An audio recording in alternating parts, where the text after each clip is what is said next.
Hey, hey, welcome back to Chasing Shep, where Mondays are for the mind.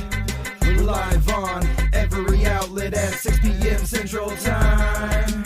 So hit the follow to the channel, make sure that you're notified, so you can join us every Monday. Chasing Shep is now live. Chasing Shep. Mondays are for the mind. This July we're getting a little left as we have all the directors from the upcoming movie F on the show.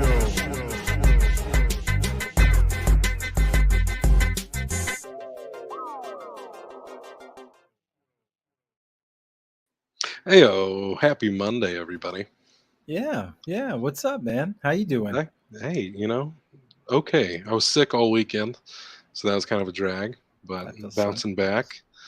Good.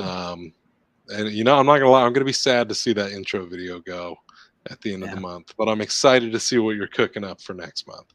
I'll say that.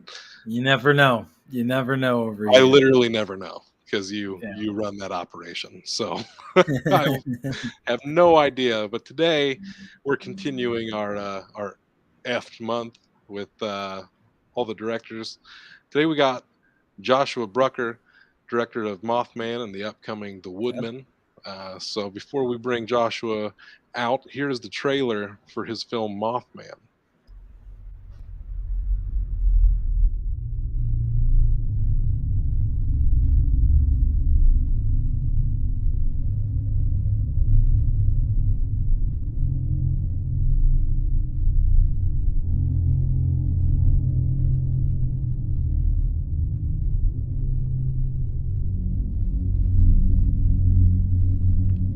We encountered something tonight. Something weird. I felt like Dakota was talking to me. Like in my thoughts. I know that's crazy.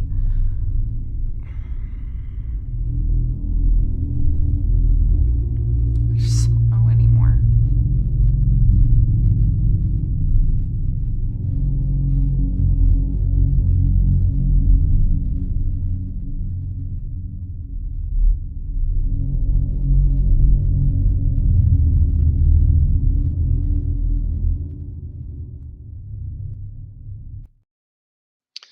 Ew. Right on, everybody. Joshua Brucker. Yeah, How what's you up, doing, man? man? What's going on? Oh, just getting the week started. Same old shenanigans. Yep. I know how that feels. Yeah. I do. Yes, indeed. We sat down and checked out Mothman. It was yesterday, I believe. Yeah. Time's melting together over here with the newborn and all that shit. And so time means nothing here at Chase and Shep anymore. But yes, we sat down and checked it out last night, and it looks very slick. I gotta say, like I got a lot of questions for you in that regard. The production level of things, just how'd you light some of this stuff? Out of curiosity, was it like a natural lighting situation? Actually, yeah. As far as Mothman goes, we did not use any.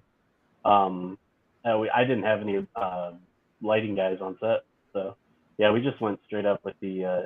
Other than I believe there's a few scenes where the camera had the the LED light on it, but Right. that's Right. Yeah. Yeah. Yeah, Yep. that was the one thing. As I'm watching it, I'm just like, man, this thing looks beautiful. The whole. So I didn't know if that was just in post or if you guys lit it or what. But yes. No, yeah, there was some color grading in post, but yeah, other than that, that's we used a lot of natural lighting because you didn't need to really light much because I felt like all the footage looked super good. So. Yeah, well, hell, mad props to you there because it does. It looks excellent. And it was definitely. I knew nothing about Mothman going into it. Like I'd never seen anything about it. I literally had no idea what I was getting myself into. So Yeah. I will say that I felt it was an ambitious project. I think for tackling something like the story that I wanted to tackle, just coming out the gate and having never worked in film before. But I think with what we had, with the budget that we had, and we shot it in 4.5 days. So, yeah, we put a lot of work into it, that's for sure. And I'm proud of it, it being my first one still. And I'm proud of everybody that worked on it. Well, That's like what's I said, up. mad props to you. Yeah, we had no idea that was the case. Your first film and everything. Yeah, I wouldn't have guessed. You should. I be wouldn't proud, have guessed. for Yeah, sure. yeah. Watching that because, like he said, man, it was shot really good. I know there's a spot in it that I actually was like startled for a second and jumped. I think Chase might have jumped too. I wasn't sure, but I'll go ahead on record and say he jumped as well here with me. But yeah, I really enjoyed the Daddy of Moths and Woodmen. I really enjoyed the horror aspects of it. And I know a little bit about, because the Mothman's kind of, like the Jersey Devil or, Chupacabra or something. I know a little bit about him, but not a lot. And I thought I was like, damn, I thought it was really dope. Yeah, I think the one aspect of that cryptid that kind of really spoke to me was it's kind of outside the realm of your like physical cryptid, like a like Dogman or Bigfoot. Instead of just being like some creature that exists, but there is something about it that is somewhat supernatural. And it's definitely not something that you could go out in the woods and track down, right? And it's kind of something that comes upon you and something that you experience at that time. So, yeah. But yeah, I think that was that's what drew me to it the most, because I feel like with Woodmen I had a lot of fun with it because it is very much kind of a creature feature and it's fun, and I those are the kind of movies that I like to watch as a standard found footage fan. But I think Mothman, I wanted to also make something that I felt made a statement to as far as what direction I want to head in. So awesome. Has filmmaking been something you've always wanted to do? I mean, what prompts a man with 4 children to go out and start making movies? I'll say getting laid off during COVID helped that a lot. Yeah. Right. I had a lot of time on my hands. And yeah, it is definitely something that I wanted to do ever since I was a kid. I always liked writing, so like writing first and foremost was a passion of mine. But so then I kind of sort of self-taught myself script writing and things years ago, and I actually stayed unemployed to help my fiance through school so she could become a paramedic. And in order for me to fill that void, I was like, I think I'm just going to make a movie. I think it's something that I've always wanted to do, and I had the opportunity to do it. And I just kind of leapt for it. I surrounded myself with people I knew I could trust and that had experience, that, sort of babysat me along the process. Dylan's one of them. He kind of helped me through it. And I hired a lot of pretty competent people to work on Mothman with me. That kind of showed me the ropes as well. So, yeah, I did see that one of your going actors, into Woodmen, I had a good handle on it.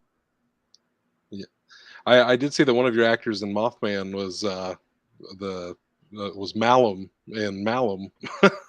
Yeah, Cheney.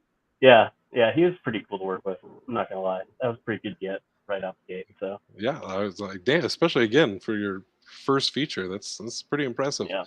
How did you get wrapped up with old Dylan Brown? I think I slid into his DMs probably like December of 2021. I think he had just done Devil's Children and he was working on The Flock still. And like him and Dutch and Isaac Rodriguez were the 3 that were pretty active in that group at the time. And they they interacted with people quite a bit, and it was just sort of inspiring also. And Dylan was just super approachable, probably because he's a beautiful man. But he, I just asked. I think I approached him and I told him I had an idea for a movie that I'd been sitting on for a little bit, and he sort of helped me kind of, hone the story in a little bit better and walk me through some of the like early pre-production stuff and help me get my feet wet. So it was a found footage group, I think, on Facebook that's got like 40,000 members in it. That's where I first encountered him. Josh was the least creepy DM slide in, so I decided to let him into my circle. Taught me a lot in this whole friendship. He's an amazing writer. Nice. Thank you. That's what it's all about, man. Totally threw me. I had another question, but Dylan threw me off. Yeah, that's awesome, man. We'll let the people in on a secret. We've already talked to Dylan Brown. So we know he is a very approachable guy, I feel like. I guess we've heard it from him. So from you, how did the Horror Dadz come to be? Yeah. So early on, it was me, Dylan, and Jake Robinson, who is actually the cinematographer for Mothman. We all started, we just basically decided to create sort of like a think tank, if that means anything. And it's something that it's just a place where we could support each other as directors and, project creators and things like that. And that's kind of where it started. And that's kind of what it's always been since the beginning. So now it's me, Dylan Brown, Hunter Nino, and Michael Rock, who is, a staple in all of Dylan. So he's a great guy. Yeah. I had a Michael Rockathon just last week before talking to Dylan. So there you go. Cool. You're talking about that Facebook group with the found footage people. I feel like we've kind of come to learn through talking to all of you guys. I think we started talking to Ron Chevry first, and he was one of the earlier ones that kind of led on that. The found footage community seems to be such a supportive and close-knit group, and I love to hear that. And now talking to each one of you guys, because I mean, long before we talked to Dylan, he was already speaking so highly of Dylan, prior to us ever even getting involved with each other. But it just seems like such a supportive community. I love to see it. Yeah, they were pretty instrumental in both of my crowdfunding campaigns. I've met a lot of friends on there, people that I talk to on a daily basis to semi-regular basis. A lot of them are filmmakers, but there are a lot of fans in there that I interact with and actually, kind of let in on a few things as far as, footage goes and stuff. And their opinions I trust and things like that, and kind of help me, through the editing process and things like that, especially for Woodmen. But yeah, I mean, every group's going to have, a small section of people that are just out to hate all over your shit. But, right. But a majority of them, I'd say about 99% of them are pretty cool. Awesome. Right. Sounds like we need to get in on this group. It seems like some good company over there. Yeah, that's a good point. Is dabbled in it. The found footage. We've done one found footage project, but now thanks to Dylan Brown, we were inspired by his work, and now we do have a second found footage project in the works now. So good. We're looking forward to it. So I think we asked Dylan a similar question.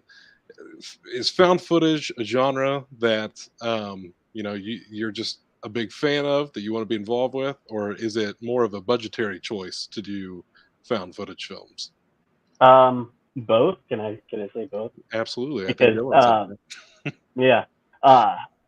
budget wise, of course, it's a lot easier just to obviously run and gun instead of setting up shots. over and over again for like one scene. So time is another thing as well. But yeah, I'm just such a huge fan of found footage horror films and stuff like that. I kind of, I went into it knowing that I should probably make a found footage film if I'm going to make one for the first one. You know, it's something that I enjoy as a fan. You know, I still remember the day that we rented Blair Witch Project and things like that, and I remember how it made me feel. And I was also like a young kid when like Cloverfield came out, and the internet was still pretty new for all of us. But we remember the ad campaign and how viral everything was for that film, and that kind of that was pretty impressionable on me. And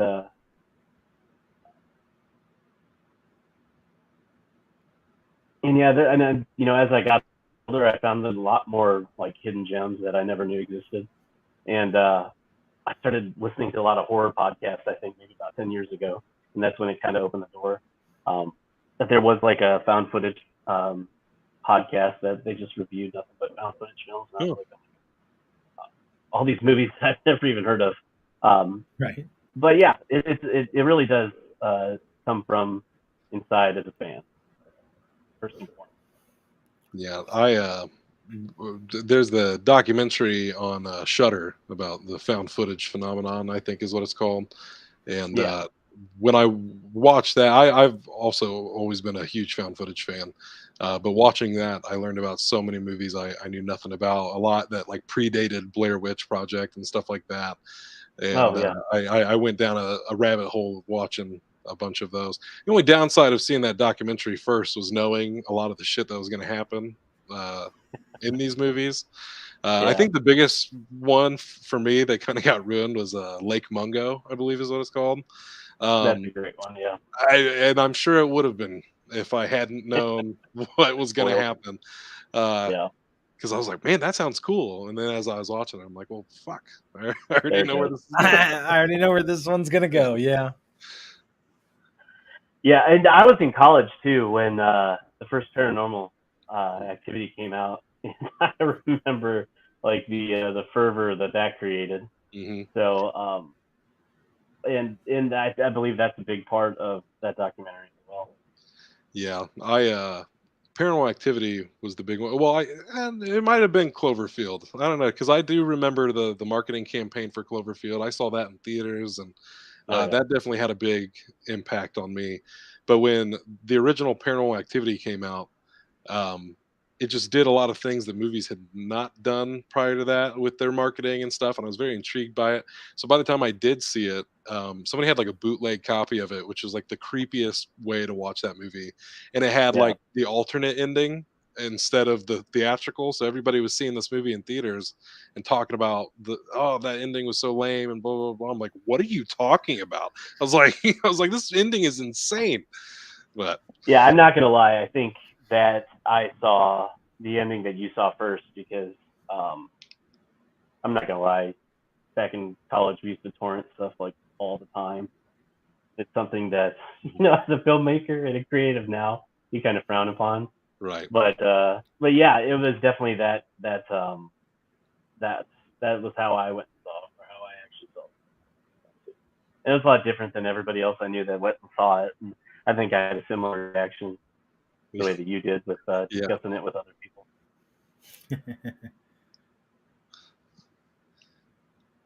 Shep, what's up?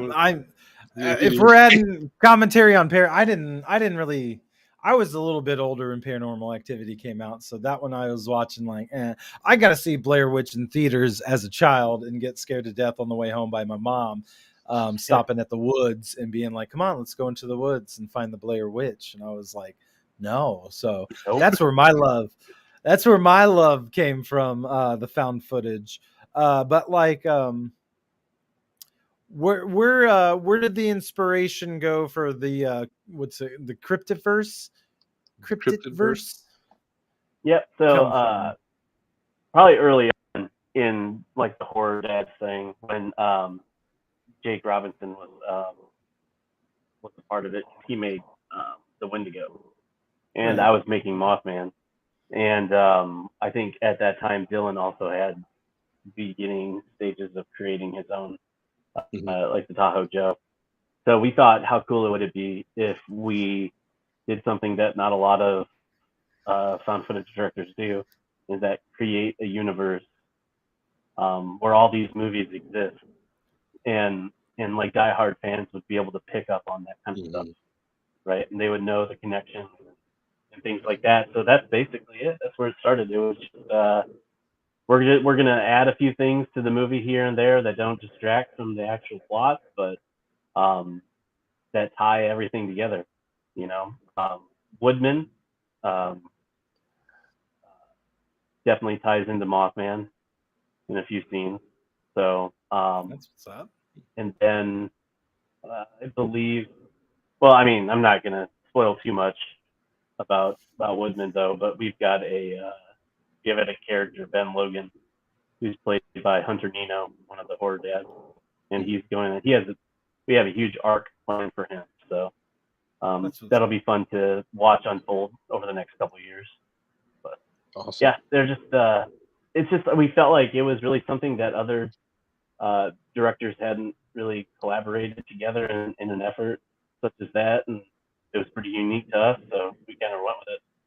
Yeah, I agree. That's been one of my favorite parts of watching all of y'all's films, especially when I was watching Dylan's. I started with The Devil's Children, and I was very glad that I did. I felt like I was very rewarded by this journey all the way into Yeah. watching Ghost, and then into Tahoe Joe and your Mothman and everything. And I picked up on all of these things. I was like, this is pretty cool.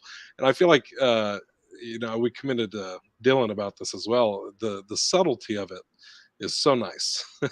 Yeah. I feel like back in the good old days of the MCU, that's what I miss, is the subtlety of the connections rather than the in your face. You got to see everything to see anything. So yeah, I love that about y'all's movies. Yeah, that's exactly the approach we wanted to take. Because even if it boiled down to like just something simple on screen, or a line of dialogue that still felt natural to the film, but also connected everything together. Definitely something that we were going for. We didn't want to beat you over the head with it. Right. So I vibe with that hard. yeah. Shep? So Questions? yeah, like then so what was like the inspiration? So you went from Mothman and now you're doing the Woodmen. So what was like the inspiration going into the Woodmen? Yeah. So for Woodman, I think we were all talking one night, and I had been watching documentary Thing 411, right? And hello, Samantha. And I started asking Dylan a bunch of questions, right? Because I'm like, I don't know a whole lot about like the national parks, and I know that Dylan is a hunter, so he spent lots of time outside, and just had a few questions like, oh well, are people just allowed to camp out there, and this kind of thing. And that was always something that's discussed, as like a fringe idea that like the national park system, the only safe spot for like populations of feral humans to exist still would obviously be there because they're untouched, and a lot of them are super dense and untraveled. And I was just kind of, I don't remember ever coming across an idea like that as far as found footage goes. I know it's been tackled in other mediums and things, but that's definitely something that I wanted to do. And I knew that it was a creature feature type movie that I can make, and it was a topic that I personally enjoy, like running down rabbit holes with. I've seen all of like David Paulides videos on YouTube. I've watched all the documentaries. I haven't got around to reading the books yet, just because I'm busy and it's hard to sit down and read 4 kids at home. But it's true. Yeah, that's basically it. That's kind of where the inspiration began, and from there I created the characters that live inside that world. So nice. Awesome. Word. Yeah. And then, I'm of course, pretty- the question of the month. We probably should have just renamed this theme this month of the month of Ash Hamilton, because Yeah. he's the one that's always coming up. He's the Nick Fury of of this horror community, it seems. That's hilarious. I So like that. how did Ash approach you? How did you get involved with Eft? We've been friends for about a year, I'd say. I was on his, I believe it's called Night Terrors Radio. Mhm. I was on that to help promote Woodmen, and we've just kind of been in touch ever since. And I knew that I was a big fan of Holes in the Sky. He was gracious enough to let me watch a screener of that before it was released, so that was really cool. And he felt a lot. I felt a lot like him in that our approach is like super grassroots, and I can see the passion in his work, and that was really something that I strove for as a director too. So that really spoke to me, and we just stayed in touch. And I think after, I can't remember exactly when he contacted me. It was earlier this year to be a part of it, and I was like, absolutely, duh, I'm gonna help. I would love to do this. I've always wanted to be a part of an anthology because I love, found footage anthologies. And Mhm. I know that not every director, that's doing a segment in F is found footage, but when Ash gave us the go ahead to do found footage, I was like, yeah, I'm doing it. So yeah. And at that time too, I felt pretty confident in jumping into a short. I had some time before I knew that I was going to be ramping up pre-production for Woodmen. So I believe we discussed off air. I shot mine back in April, just because I wanted, to give myself some time to prepare for the Woodmen stuff. So it was a lot of fun. I had a lot of fun doing that. So that was Awesome. Is there anything you can tell us about your segment? Yeah, well, I shot it up in Michigan with fellow Horror Dadz, Hunter Nino. He's going to be kind of, the lead guy in that. And the basic premise is he plays a doomsday prepper who is bugging out, and him and another friend have this devises plan to where they have like a meetup area in case shit ever hits the fan. Mhm. And it's basically he makes it out of wherever he's living. He gets to this location and shit pops off. I think I'm gonna leave it there. Alright. Yeah. nice. We've only grown more and more excited for this movie as the month has gone on. Talking to other people, we knew about some people's segments, but learning about all these additional Yeah. ones, we're thrilled to see it. Yeah, I'm it really was a lot happy. of fun. I had a blast doing it. We Hunter and Nino had a connection at a local school there. We had a lot of young, talented individuals help on the project. A lot of makeup artists. A lot of the people that end up acting in it are actually from that school. So it was cool to sort of give them the opportunity to be a part of something as well, and to watch them too. Because I think some of them even have more experience in film than I did. So it was fun to watch them do their thing. So it was pretty cool. That does sound really cool. We're talking about the found footage movies that were kind of impactful, and I'd say by far the one that was the most influential on me was VHS, and that farthered my love for found footage. And I already loved the anthology concept, but that movie for me really just got me obsessed with anthology films from that point forward. So I would definitely jump on the chance to be involved. I mean, we were happy to be involved in an acting capacity.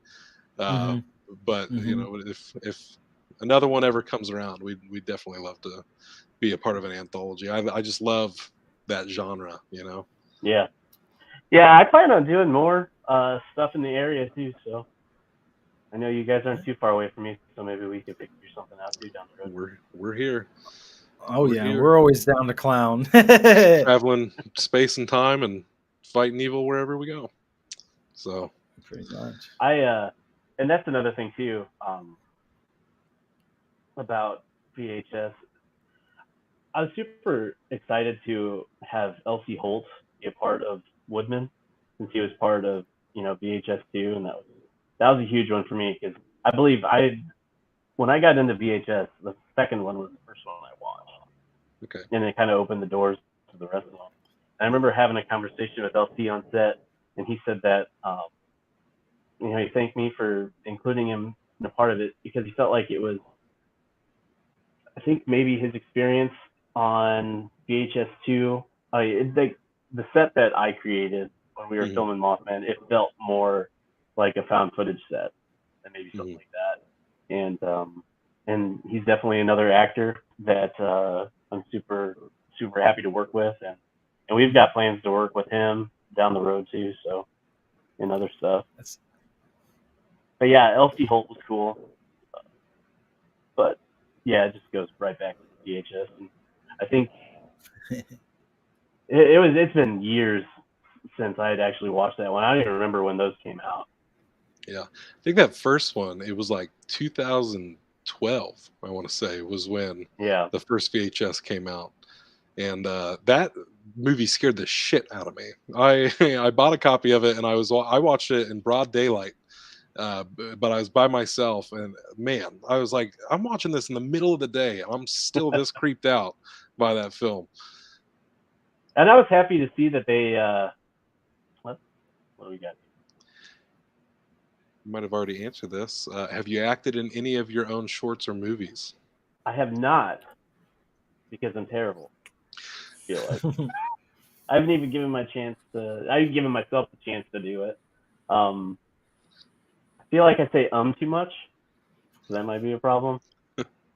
I think a little bit too much before I speak, and I feel like maybe my acting wouldn't come across as so natural. But I have not, and maybe something down the road if I feel more comfortable.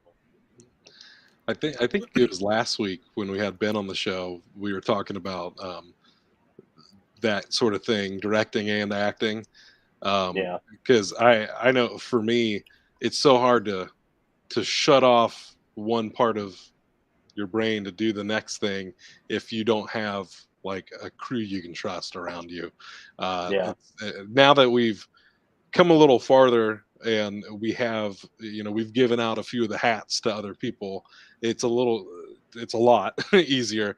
I mean, just in having, maybe like 2, 3, 4 other people, it makes it just immensely easier to act and direct at the same time than trying to do, every job possible on set. I just act, so I don't know any of this directing stuff here. What was it? I had another question. I don't remember what it was. Being very forgetful today, Chase. Happens. Let's see. Do you have any? Have you thought of any stories within like your cryptid stuff that you're like, I'd like to make this into something, but you're like, not right now. One of those, I'm gonna wait until I'm further along, type of. Yeah, I definitely want to tackle Flatwoods Monster. Okay. From down in the Appalachian area too. I think that's kind of got it's got a cool blend of cryptids, aliens, government cover up, Men in Black, things like that. And Chaney's character from Mothman, Injured Cold, sort of his mythology is kind of wrapped up in that too, a little bit. And it's definitely something that would demand a larger budget and more time, because I feel like if I don't take my time with it, and I don't, we don't have a decent budget for what I'd like to do with it, it would just come out terrible. But that's definitely on the back burner. That's definitely a story that I'd like, because at some point I want to do something with aliens too, and I think that would be a perfect way for me to get right into it. I feel you. I do like. I always give love to the movie The Fourth Kind. I always thought That you do. that was set up beautifully, because the way somebody showed me, they was like, "This is real." Like they show Yeah. you the real footage and the stuff they shot, like with the girl from Resident Evil. So it's all good. Yeah. So I was walking around for like 2 years, maybe, being like, "Why the fuck is no one talking about this movie?" Like the white owls, if they land in my house, I'm telling, get up out of here. Until someone's like, I "Yeah, think that's that was fake." they just filmed it twice. Yeah, I was like, I still, it blew my, I had to like look it up, like 3 different websites, looking and reading it, and they're like, "Oh a mockumentary? What the hell's a mockumentary? Like, who would make one of these?" Who would try to fool me like that? It's hilarious. Oh, they got I think me one of there. the older found footage movies that was like before Blair Witch Project. I believe it was called the McPherson tapes. Oh, that's Yeah. a good one. And that was one I watched pretty recently, and that's one, if I didn't go into it knowing that was a found footage movie, like that's the kind of movie in the found footage realm that if somebody just showed that to me, and I'd be like, "Oh shit, are these people okay?" Other than the I don't know why, but I love when aliens are just like the basic like little green Yeah. men. I love other designs too, but something about like just the simple little Martians, I love it. But yeah, that one was, as far as a found footage, like a believable found footage movie goes, I was like, damn, this is pretty good. Yeah. I think like the whole beginning of that kind of sold it to you. What's up? What up, Corey? Corey. And that like it just felt more we watch that with my kids all the time. I love Mars Attacks. Yeah. Like my son, I think like one of the earliest things he would do would just walk around.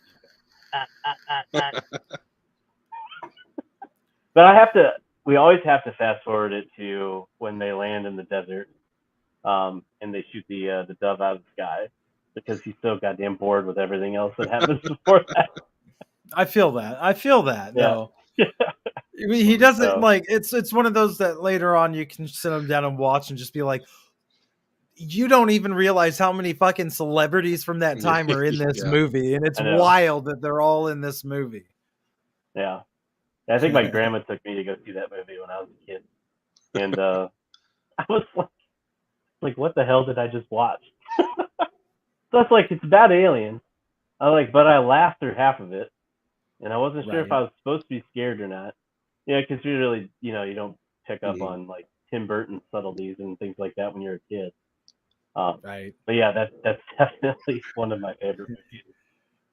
Oh no, it was great. I had all the toys back when that movie came out. I got all So like did the I. little UFOs and shit like that. Samantha, I loved it. What Oh, rock did you crawl out from under? I'm saying. At least you've heard of it, I guess. Hey, that's the positive there. It seems to me. I feel like Samantha's righting a lot of wrongs in her horror knowledge. I feel like she's really educating herself right now, from what I can tell. So I know. I feel like I've had a few conversations with her, and I've introduced her to some found footage stuff. So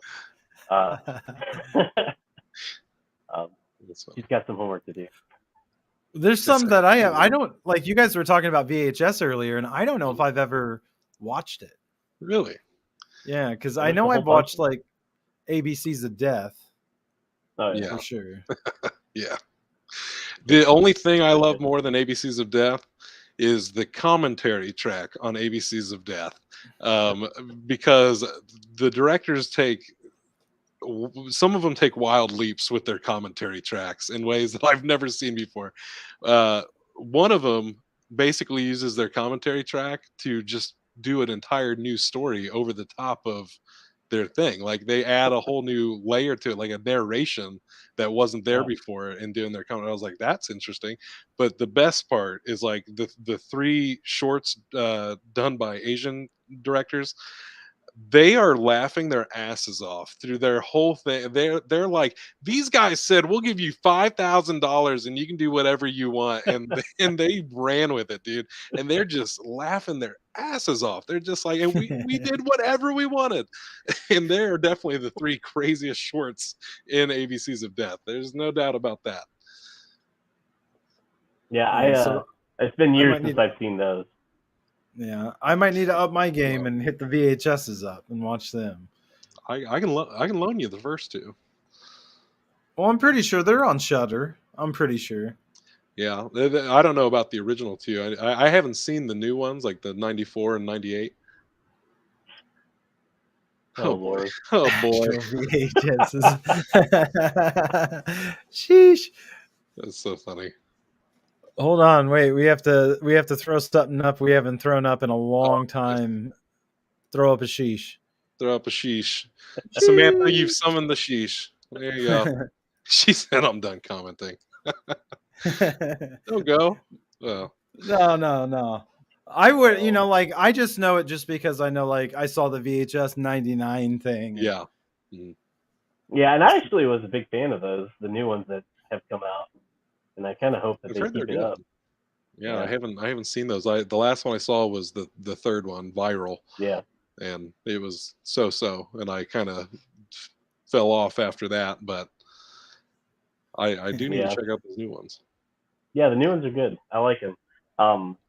They feel a lot different than kind of what direction they were heading in to begin with.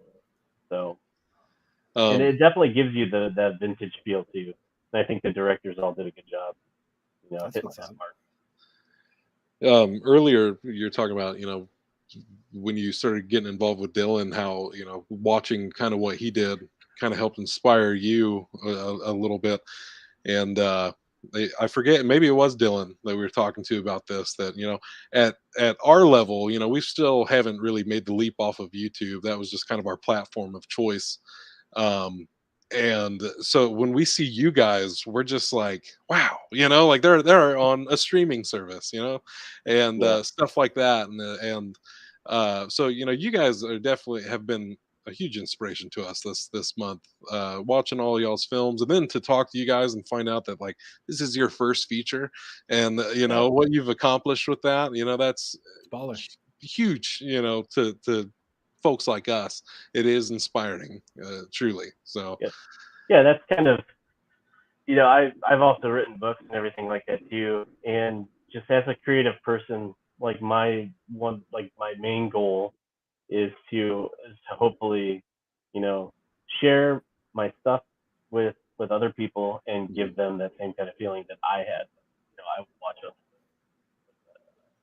because I think art, just kind of builds upon itself as it goes, and it's something that,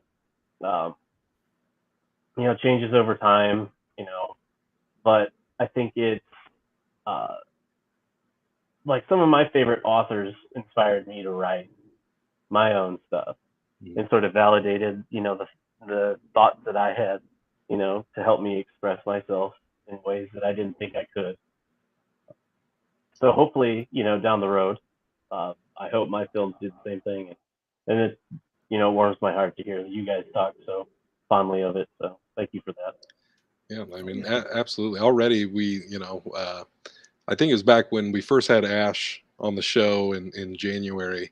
I was casting for a project. We unfortunately had to pull the plug on it with the birth of my child and just way too much on our plate. But one of the guys that auditioned for it was from the same town as Ash. And Ash and I come from the same small town area.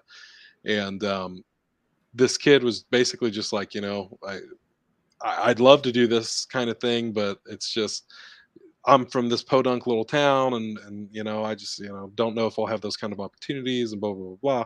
And so it was really nice to be able to say, like, hey, there's this guy named Ash Hamilton who's literally from the town that you live in, and this is what he's doing right now. And we have a guy who joins us every year. His name's Tyler Jacob Moore, who's from my hometown of Catlin, who's gone on to do big things. He's, you know, in Shameless and Barry and all sorts of shit. And just being able to tell that guy, like, hey, we're out here, we're doing it. It doesn't matter where you're at. And so it does make a huge impact, you know, for as many shit talkers as there are on the internet. Want to, you know, hate on, you know, everything. It's still doing some good, you know. And that's one thing that I hope we do as, you know, part of Horror Dadz, and that people can see that, you know, we're just normal dudes. Mm-hmm. And we had, you know, dreams of making movies, and we went and did it. Yeah. And it's not that hard. It's daunting. It's incredibly daunting. Mm-hmm. Don't get me wrong. There's a few times when I was like leading the production towards, you know, on my way into Mothman, that I'm like, I don't know how the hell I pulled this off, but we did it, and it's here. So you just got to stick with it, because there's going to be times when you're going to want to quit, but as long as you can power through it. And, I feel that we go into production this week on our next project. So we're shooting Wednesday, Saturday, and Sunday, and I do not think I will stop being as stressed out as I am until at least past Saturday, because that's our big shoot on Saturday. So the stress is real when it comes to filmmaking. But yeah, I think that's what we've been so struck by, is like with talking to all of you guys, is that, you know, there is like this element of that disconnect of, we're watching your stuff and we're like, wow, they're real filmmakers out there. And to talk to you guys and be like, wait, these guys are just like us. They're doing the same exact thing we're doing, just they've moved to different platforms and whatnot. So that's been really cool. Yeah, it makes me, you know, it gives me an outlet too, because, you know, I live in a small town. We don't get out much because we've got kids and stuff, and I work at a small hospital here in town in the medical records department, and it's not the most fun thing to do for a 40-hour work week, but you know, making movies helps make that a lot easier. That's for sure. Definitely. I can agree with that big time. It's pretty much why we've done what we've done. You know, it was kind of, I wouldn't say born out of boredom, but we just didn't have much going down in life, and you know, one little stream thing led to us, you know, brainstorming one day and doing some skits and being like, well, those are funny, maybe we could do like a 20-minute short, and then be like, let's do an 8 fucking thing YouTube series thing. And it just snowballed, and now here we are. For me, he's talked on this before. Shep has been the music guy his whole life. He's done music for 20 years, and I've always been into film. And it really says a lot about having the right people to work with, because I've tried getting stuff off the ground just damn near my whole life, and I've never had a proper team to do that. And then when Shep and I met for the first time, and at the beginning of 2019, you would have thought we'd known each other our whole lives. And that's right. Yep. And you know, we just kind of, it's just one of those things where one thing led to another, and we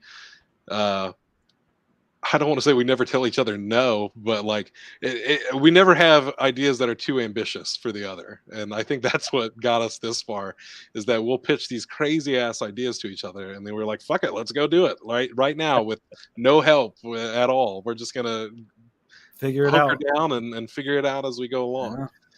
Like the shoot this weekend, we've got you know, a lot of practical effects that we have no idea how the fuck we're going to do most of this, but it's like, hey, we're going to get there and we're going to get her done.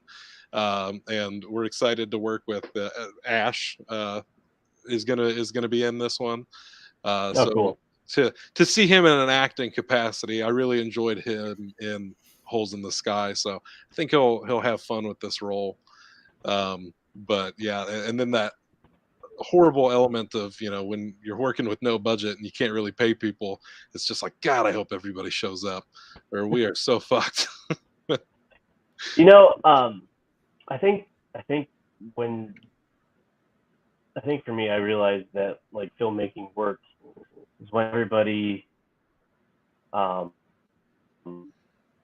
that you bring on board shares the same passion that you do. Mm-hmm. There you are. You guys are gone for a second. Oh, But yeah, so when you surround yourself with other creative people, it's infectious, and it helps a lot. Especially like when I shot Mothman, and then when I shot Woodmen too. There is a lot of things creatively that we did that I couldn't have done without all of our brains coming together. Right. So that is a big part of it. And there was, it's one thing as a director that I never wanted to ever do, is go into a set or go into a production and, just lay the law down, because I enjoy creating that kind of environment that inspires people, inspires thought, inspires, ideas. So that's definitely something that I want to do. And I think Ash is good for that too. He's a good guy. He's a good dude. And it is definitely all about surrounding yourself with the right people. So absolutely. You hit the nail on the head with that. Yeah, because after Shep and I, we were fortunate enough, just the cosmic falling of dominoes that kind of brings us all together.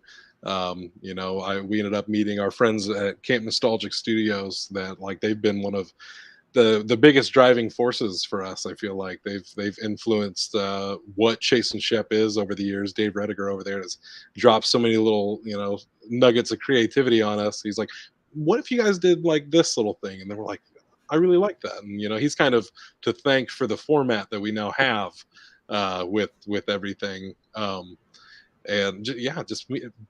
Passionate people is we've gotten a little pickier about who we work with in that regard, because we love working with passionate people. We love giving people opportunities to do things that they want to do. If we can get, I always tell anybody we bring on board that like, we've brought you on board because you are good at something artistically, and we trust you to do that job. We want you to shine as best as you can in doing what you do best. I'm no artist, I'm no makeup person, and all of these people we now have around us as our creative team. We just love to see them shine, just love to see them do what makes them happy. And that was Friday the 13th in October, Exorcism of Chase and Shep. Dope. Sorry, go ahead. One thing that I did with Woodmen differently than I did with Mothman is I went in with a script outline, pretty detailed outline, but all of the dialogue is improvised. In Woodmen? That helps a lot. Yeah, in Woodmen. And I think that helps a lot too. And that's another thing, is that you give your actors and actresses the opportunity to create that character. Yeah. Because I felt like the performances in Woodmen felt more real, because I gave my actors and actresses the opportunity to create those characters as they would see fit. So I was going to ask, was Mothman scripted? It was, yeah. I figured. I didn't know. In contrast to Tahoe Joe, that Dylan said he totally freeballed it with Michael. Yeah. I was like, this feels like there was a script as opposed to that approach. Yeah, and that's that's another thing I learned from Dylan, in that he kind of did that as well. I think he did that with the flock also. So and I was like, I'm just gonna let these guys go, man, and I do, and they all do an amazing job, and I was so happy to see, these characters that I had created kind of come to life in front of me. No, yeah, it's the truth. It's surprising what people can think up on the fly that just fits perfectly for what you needed. I know, like when we were doing our found footage thing, we just had, general ideas of what we're going to shoot. We're going to do this. But even then, talking about hunting a turkey, and I got a box cutter in my bag, and I'm like, I feel like if you get somebody's jugular, it's a good weapon to use. And it's like the thing we put out before that Halloween, I kill this zombie girl in the jugular with a box cutter knife. So it's like, little throwbacks to like that kind of stuff. If you paid attention, you'd be like, hey, He's done that. That's true.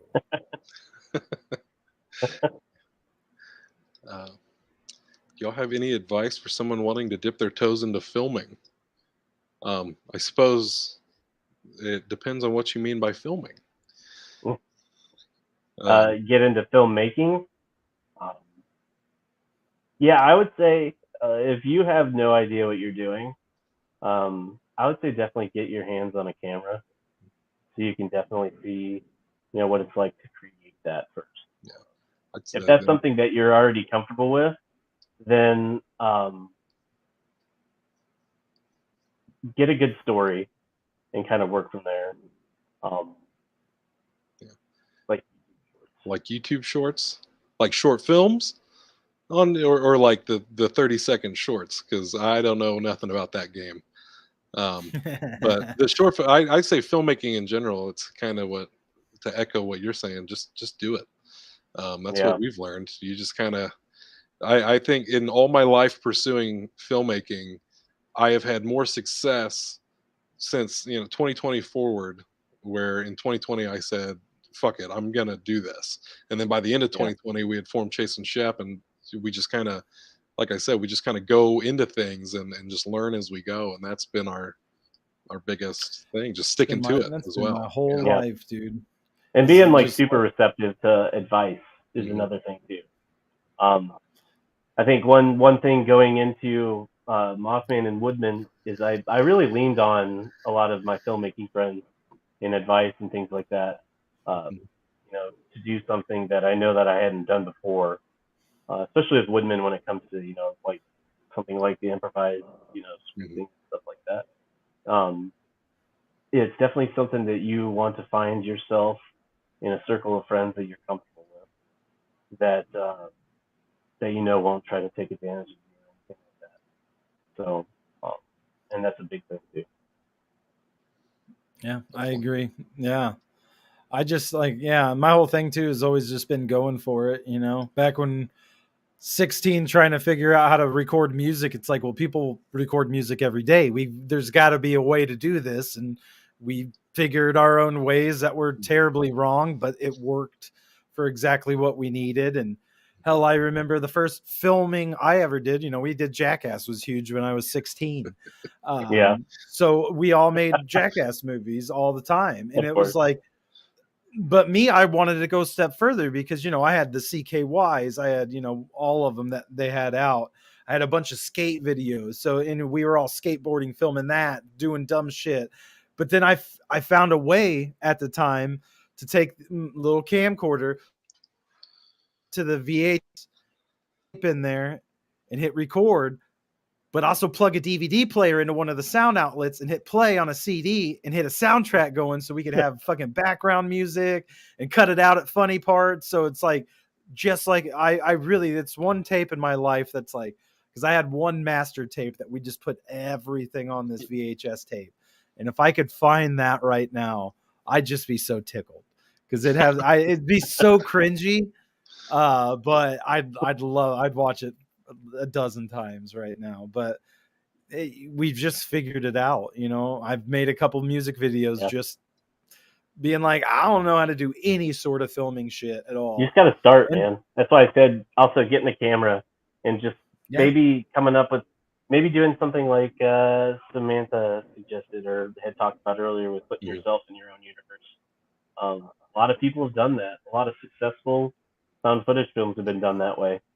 And I've got a camera that costs less than, I think, $800 with the lens kit and everything like that. And I've invested some money in some like small rig stuff and a good microphone. And that's what we shot my segment on for, F.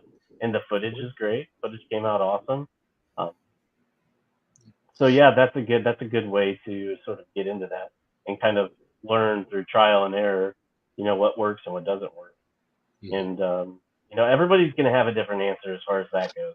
Yeah. So that's why I always just tell everybody that it's a very personal journey when it comes to that. Admittedly, I mean, we have, equipment and stuff like that, but I think it was after Summer Camp of Horrors. I want to say everything after that, other than maybe the Thanksgiving project, we've shot on this thing right here. We've shot almost Yeah. everything on an iPhone with a specific app we use to like enhance the camera features and stuff, and it has worked fantastic for us. I mean, that it elevated our production value.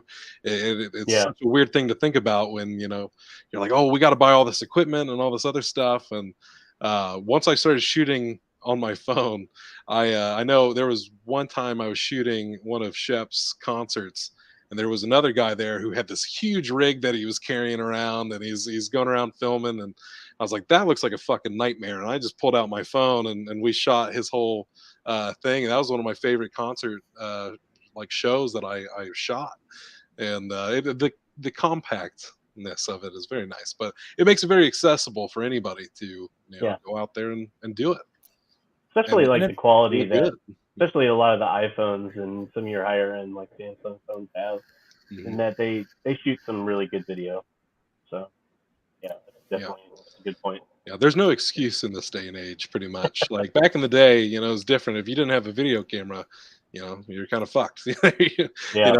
But 'cause I remember when I was younger, I was pining for that, DSLR until I finally got it. And I want to say it was like high school is when I first got my camera. And I would just shoot stuff on that all the time.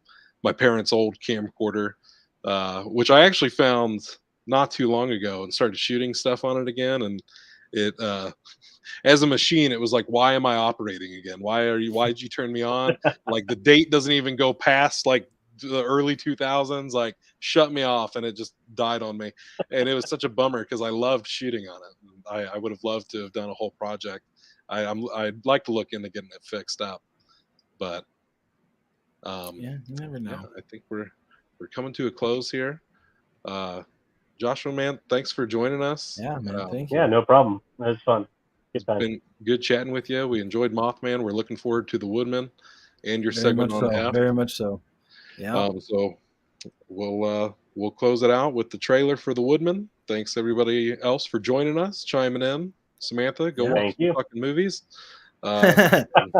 We'll see y'all next week with Dylan Brown, one of the other horror dads. So, Yep. Yes. all right. Peace out. Shoot. Hi, my name is Dr. Scott LaRoche, Doctor of Anthropology. I received an email with a link to a somewhat disturbing YouTube video of a couple being attacked in their camp up in the mountains of Tennessee. What's up, guys? It's Connor from Bigfoot Anonymous, and we're in the Appalachian Mountains. We've been researching for the past few months after there's been a plethora of cryptid encounters in this area.